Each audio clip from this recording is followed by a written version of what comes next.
Je m'appelle Frédéric et bienvenue sur cette première vidéo d'une série que j'espère longue, de vidéos qui traiteront du Lean dans ses différents aspects, que ce soit des aspects techniques, humains, procéduraux ou rock'n'roll. Pour cette première vidéo, la logique aurait voulu que je parte du début. Qu'est-ce que c'est que le Lean, d'où ça vient, quelle est la philosophie du Lean? C'est bon. Note pour plus tard. Parler de la philosophie du Lean.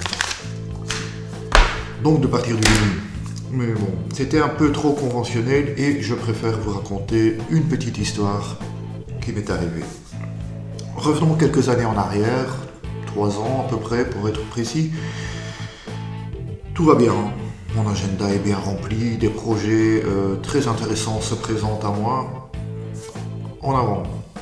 Sauf que, comme beaucoup de gens à l'époque, mars 2020, Covid, confinement, mon agenda se vide en une semaine.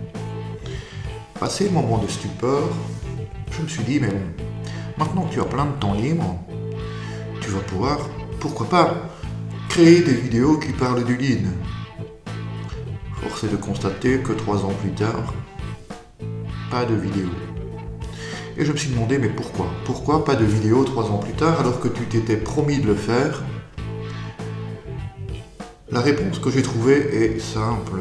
Je ne m'étais pas fixé d'objectif.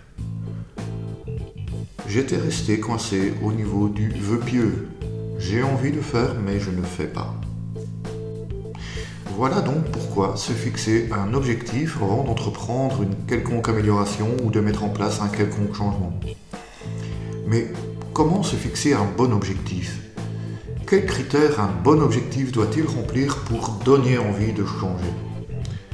Voyons cela ensemble avec un exemple totalement fictif, j'insiste, d'objectif en dehors du travail. Imaginons que je me fixe comme objectif, je veux perdre du poids.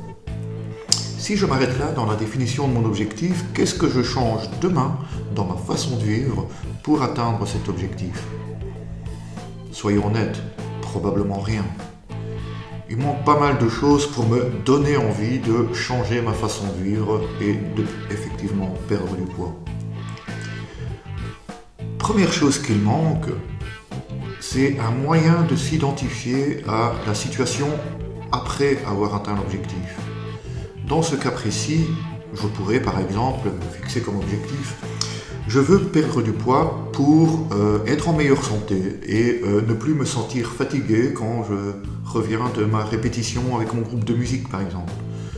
Là je peux m'identifier. Ça signifie donc qu'un objectif, pour être motivant, doit être spécifique. Vous aurez donc le S de spécifique. Mais si je m'arrête là dans la définition de mon objectif de perte de poids, donc je veux perdre du poids pour être en meilleure santé, qu'est-ce que je change demain dans ma façon de vivre? Toujours rien. Qu'est-ce qu'il manque encore? Il manque un point de mesure. Combien de poids je veux perdre?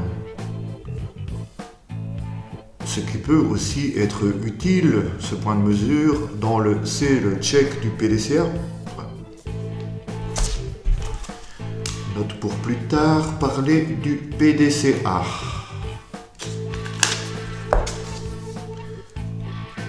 Un point de mesure, disais-je. Combien de poids est-ce que je veux perdre? Cela veut donc dire que notre objectif, en plus d'être spécifique, doit être mesurable. Je vais donc maintenant me fixer un objectif mesurable. Je veux perdre du poids pour être en meilleure santé et je veux perdre 5 kilos.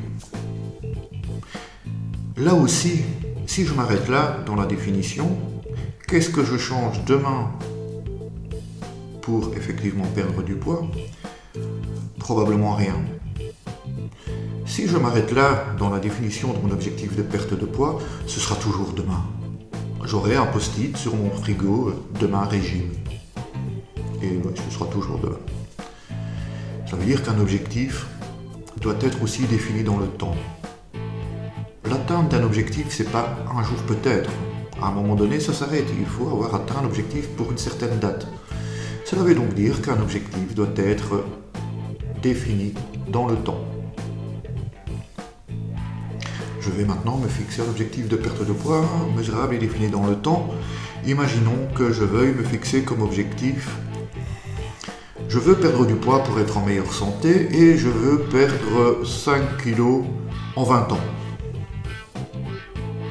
C'est mesurable, c'est défini dans le temps, je peux m'identifier aux résultats après. Si je me fixe ça comme objectif, qu'est-ce que je change demain pour perdre du poids? Là aussi, rien. Si je n'oublie pas, je commencerai dans 19 ans et demi. C'est trop facile. Un objectif doit être ambitieux. On aime bien tous un peu de challenge. Et puis si c'est trop facile à atteindre, on ne change rien, on n'a rien à faire. Donc pas de changement. Bon, je vais me fixer un objectif ambitieux, défini dans le temps, mesurable et auquel je peux m'identifier. Je veux perdre du poids pour être en meilleure santé et je veux perdre 20 kilos en une semaine. C'est ambitieux. Peut-être un peu trop. Je sais très bien que je n'y arriverai pas. 20 kilos en une semaine, c'est complètement impossible. Et donc, qu'est-ce que je change demain pour y arriver? Rien. Strictement rien. Cela veut dire qu'un objectif, pour donner envie de changer, doit être réaliste. La difficulté est évidemment de faire la balance entre ambitieux d'un côté, réaliste de l'autre, mettre le curseur au bon endroit. Mais une fois que c'est fait, cela donne envie de changer. Cela veut dire qu'un objectif doit être SMART. Spécifique, mesurable, ambitieux, réaliste et défini dans le temps.